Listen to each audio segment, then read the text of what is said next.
The last few Sundays, I've spoken a lot about will. And every single Sunday, and myself, I say the Lord's Prayer at least 2 times a day. I try to say it more.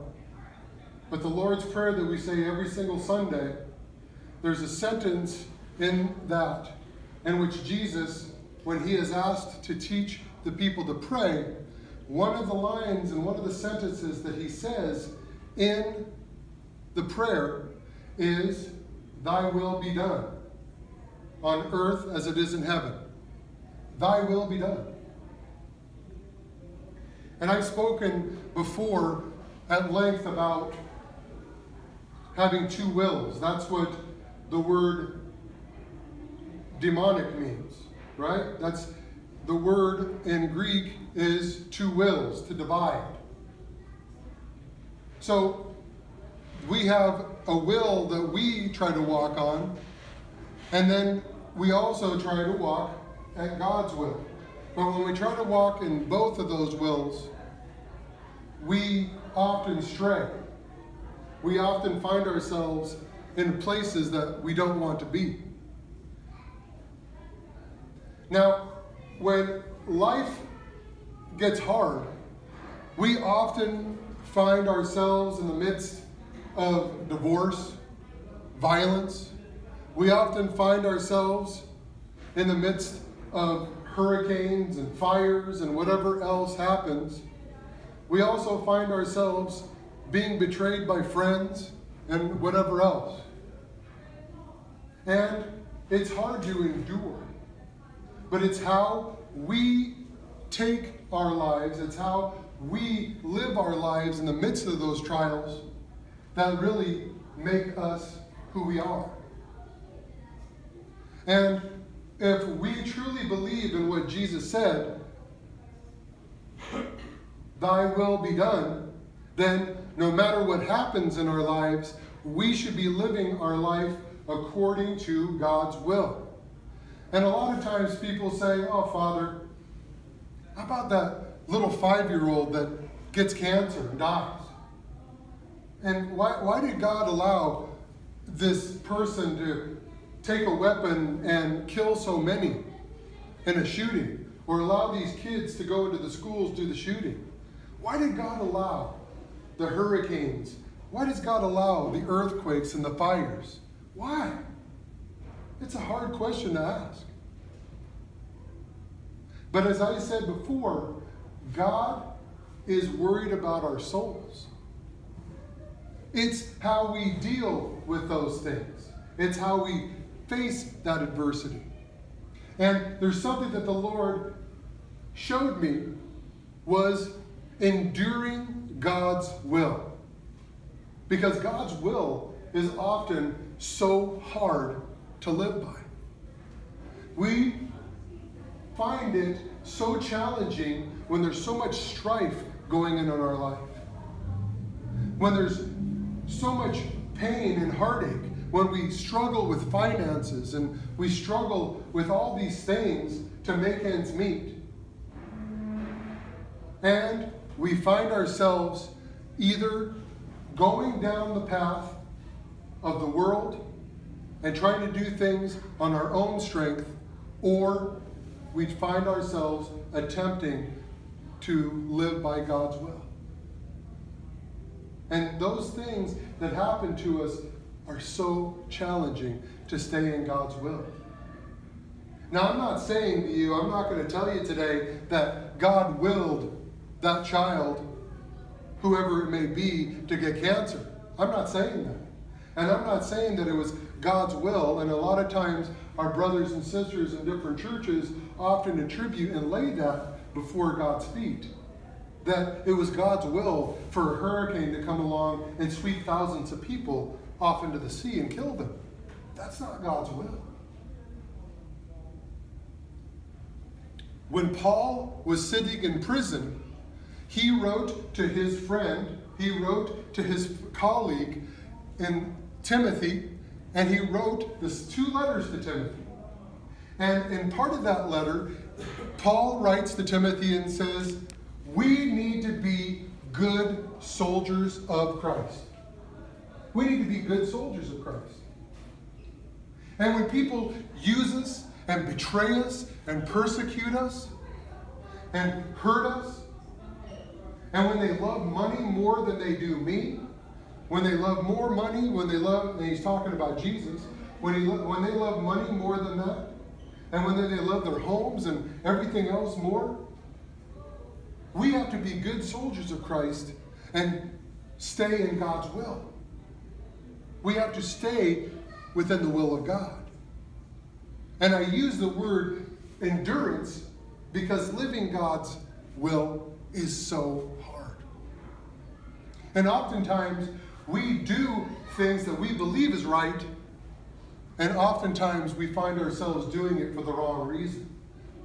Is what I'm doing, and I ask myself this all the time, is what I'm doing God's will?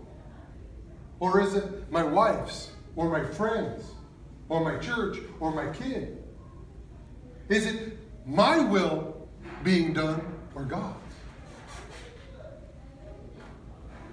And if I'm to be a good soldier of Christ, I, as a soldier of Christ, am supposed to take orders.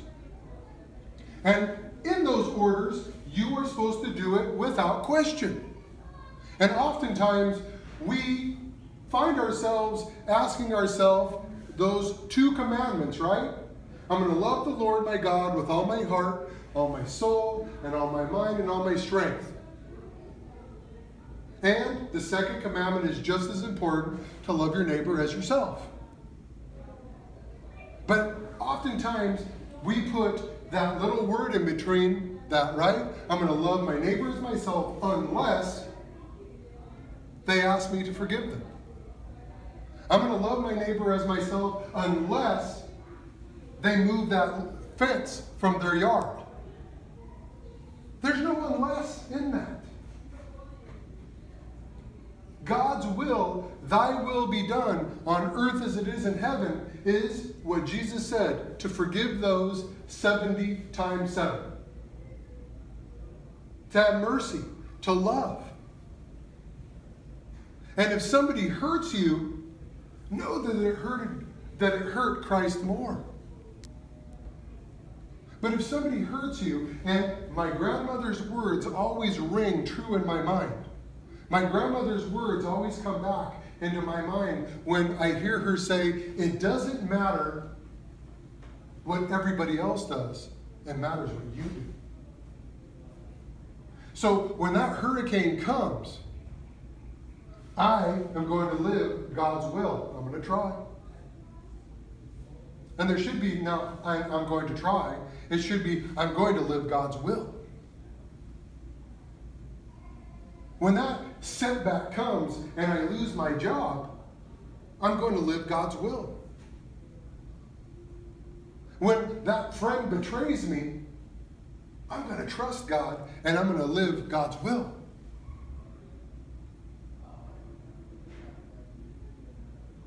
Our faith is not hinged on anybody or anything in this world. Our faith is not hinged on our jobs, on our health, on our age, on our friendships, our families, on anybody or anything. Our faith is hinged on the salvation that we look forward to. That's it. It's not complex. Living as a Christian is easy. It's just really hard to do. Think about that. It's really hard to say, thy will be done, O Lord. If I'm sick and dying, thy will be done, Lord. I know that you didn't cause this, but it's your will that I'm going to do. And I'm going to glorify you as I go through this sickness. And when a brother betrays you, when a family member hurts you, when a spouse leaves you, oh Lord, I know it wasn't your will for that to be done, but I'm going to do your will. It's your will to be done in my life. And I'm going to live according to what you want me to do. Remember Jesus' words when you leave here today. When you think about thy will be done on earth as it is in heaven. The way of the world, the way of destruction is wide. It's inviting. It's full of lights. It's lustful. It's exciting. It's joyful, and all those things. You're going to find whatever you look for in that road that leads to destruction. But the way to salvation is narrow. It's narrow. And oftentimes it's not inviting. And it's hard. And it causes us heartache. There's nowhere in the scriptures that tell us, well, if you become a Christian and you live life according to Christ's statutes, that you're not going to suffer. There's nowhere where it says that.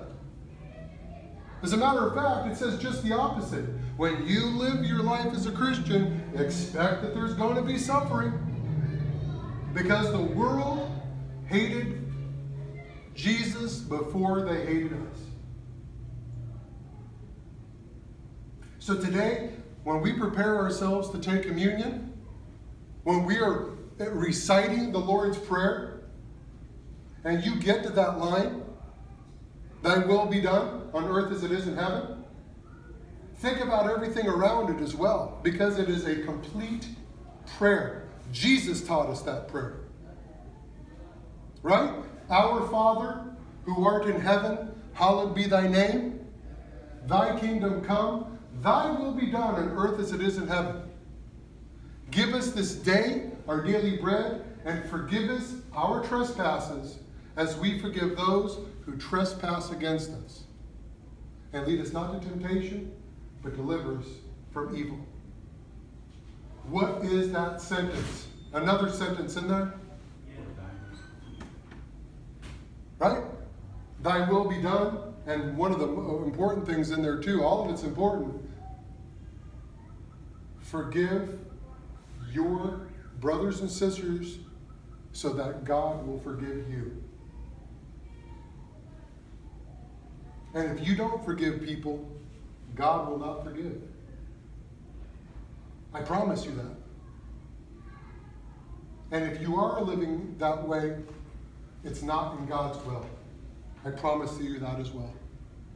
The way to the cross is hard. So today, as we prepare, think about these words as we recite the Lord's Prayer today. And let us glorify the Lord with all of our hearts, and all of our soul, and all of our mind, and all of our strength, as we praise Him and prepare our hearts for communion. Amen.